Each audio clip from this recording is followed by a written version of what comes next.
Gostaria de falar sobre algumas objeções à existência de Deus pelos neo-ateus e agnósticos. Na verdade, a maioria das objeções à existência de Deus é exatamente uma visão distorcida de quem Deus é. Isso, inclusive, cumpre o que o apóstolo Paulo falou aos Romanos, que alguns têm conhecimento de Deus, mas não o glorificam como Deus e não lhe dão graças e se tornaram nulos em seus próprios raciocínios, obscurecendo-lhes o coração insensato.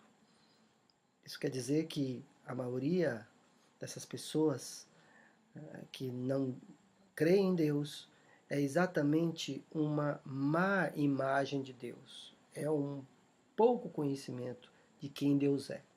Nós podemos perceber isso nos 4 argumentos que eles usam acerca da não existência de Deus. O primeiro argumento que eles usam é dizer que nós não precisamos de Deus, porque a ciência explica tudo.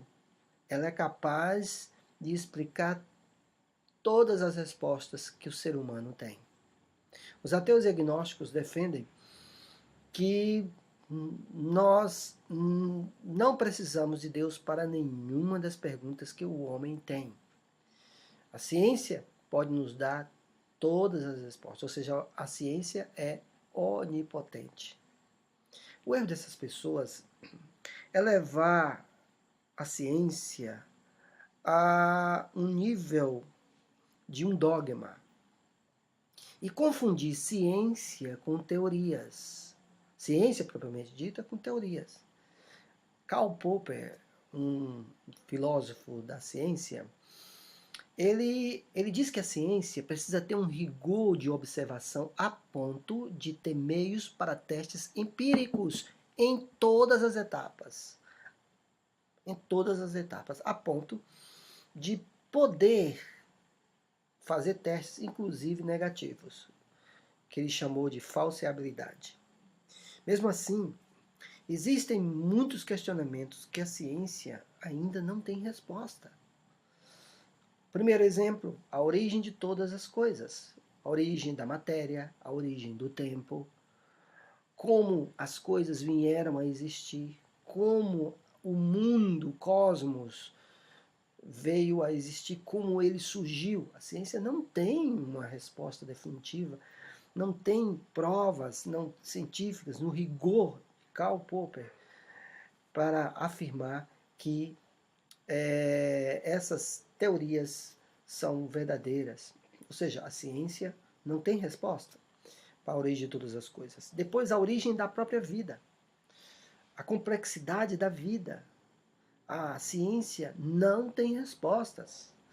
A ciência tem apenas teorias e todas elas não são suficientes diante de vários questionamentos, diante das estruturas bioquímicas e do desenvolvimento da bioquímica, inclusive da nanotecnologia, na complexidade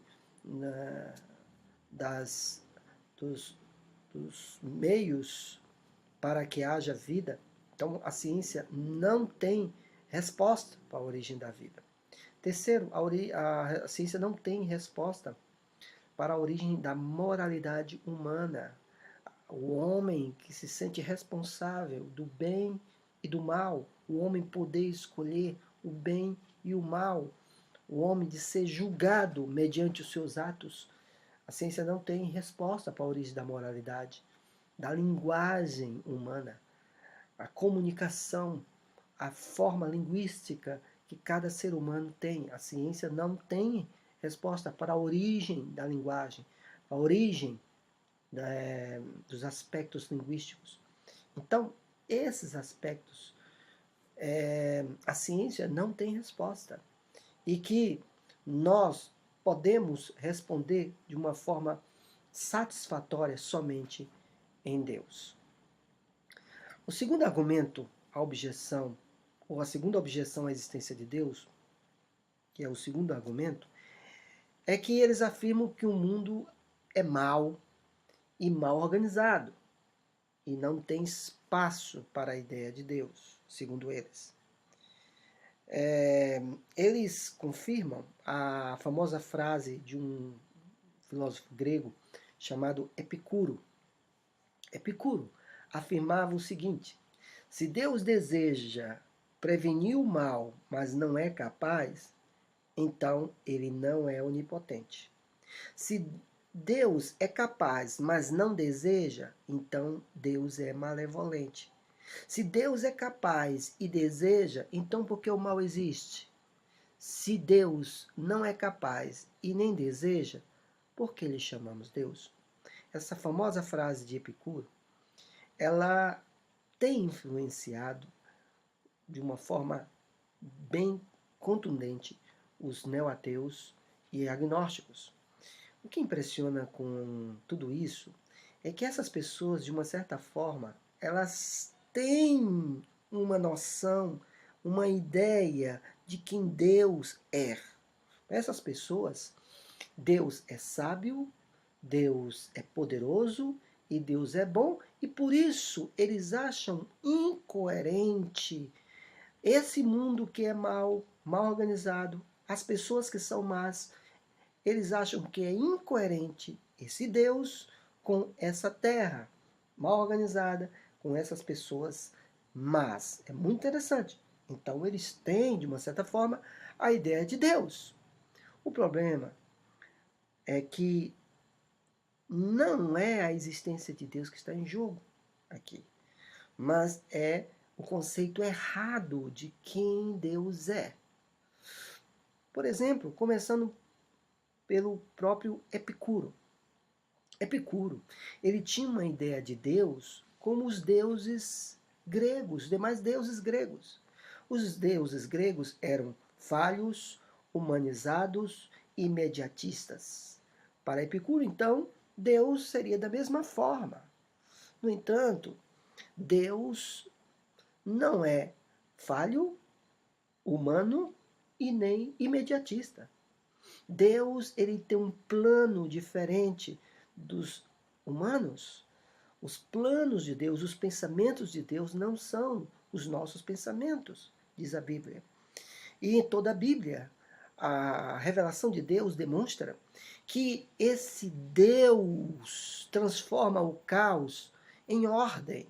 Por exemplo, o dilúvio em uma nova humanidade. Se você lê a história do dilúvio, você vai ver que Deus transforma nesse dilúvio, nesse caos, em uma nova humanidade, nos filhos de Noé. O cativeiro babilônico, onde Israel foi aprisionado para a Babilônia e que depois Deus os trouxe para a terra prometida. O silêncio profético, a destruição do templo no período macabeu e a vinda do Messias, que é Cristo. E por último, o caos moral com a volta de Cristo em poder. Então, em toda a revelação de Deus, Deus transforma o caos em ordem.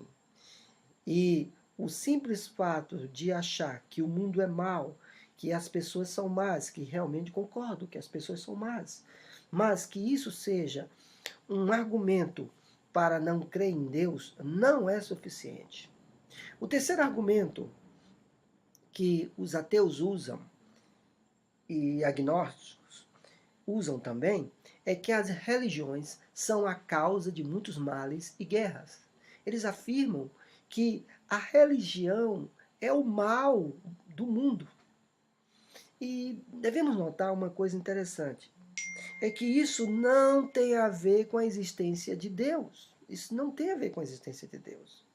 Porque se a religião é má ou boa, não implica em Deus existir ou não, mas eles usam isso como argumento. Eles dão exemplo as cruzadas, os conflitos no Oriente Médio, recentemente os radicais islâmicos e muçulmanos. E nós precisamos entender que o problema não está na religião, mas nas pessoas que fazem dessa religião boa ou má. Assim também como o ateísmo, muitas pessoas morreram, mais de 170 milhões de pessoas morreram em países comunistas e ateístas. O problema está nas pessoas e não em si, na religião. Existem coisas boas na religião. Quem valoriza, por exemplo, a família, as autoridades, as próprias autoridades, a cidadania, são os religiosos. Quem está nos abrigos de velhinhos, nos orfanatos, cuidando das crianças carentes, são os religiosos. A maioria dos prêmios nobéis foram destinados a ateístas. E é interessante que não há um prêmio Nobel a um ateu. Prêmio Nobel da Paz, digo, claro. Eu estou falando Prêmio Nobel da Paz, porque eu estou falando de altruísmo. Prêmio Nobel da Paz. Depois precisamos entender que as grandes universidades foram criadas por religiosos. As universidades, por exemplo, de Harvard, Princeton, Yale, Cambridge, Oxford, todas elas tiveram início com pessoas religiosas. A religiosidade em si é um aspecto ideológico e ela é natural do ser humano. O ser humano é religioso por natureza. Exemplo, quando um ateu afirma que existem coisas que a ciência não explica, mas um dia ela pode explicar, isso é fé. Quando um ateu afirma que a ciência não tem provas no momento, a ciência não pode explicar isso no momento, mas no futuro a ciência pode ter explicações. Ele está usando a mesma fé religiosa que qualquer religioso de uma religião qualquer. Isso é fé. Portanto, esse argumento ele não tem fundamento para uma objeção à existência de Deus. O quarto e último argumento à existência de Deus é que eles afirmam que não há prova que Deus existe.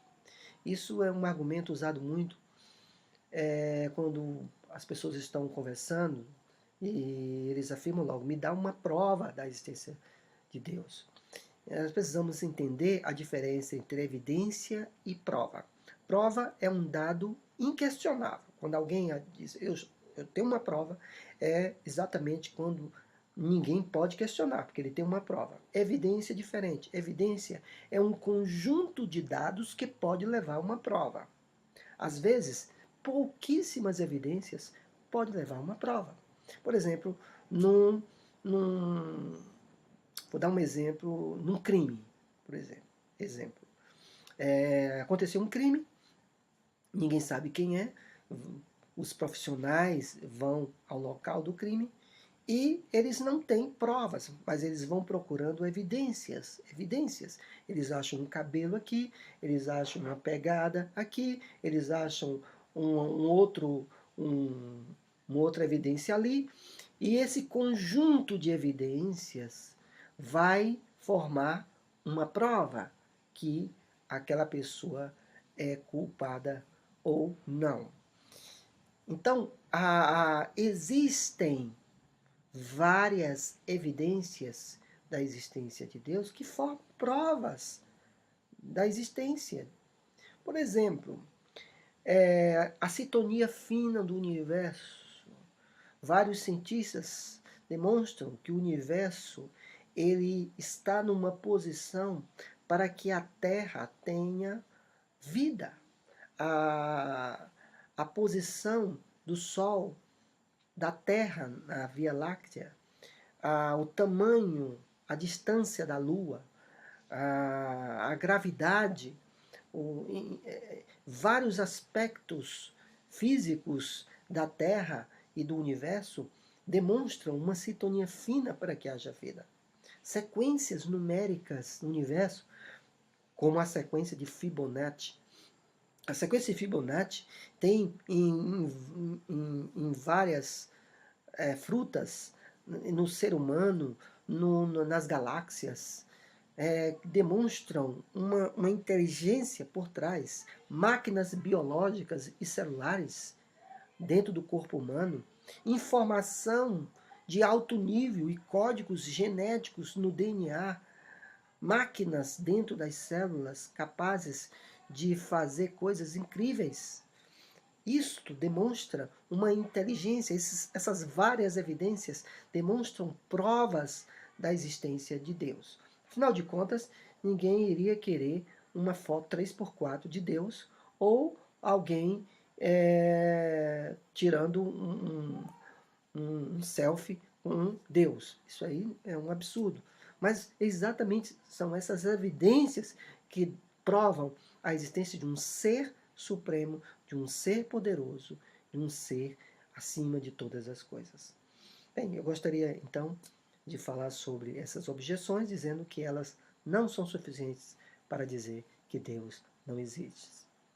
Ao contrário, todas elas demonstram-se falhas, porque realmente Deus é uma conclusão lógica.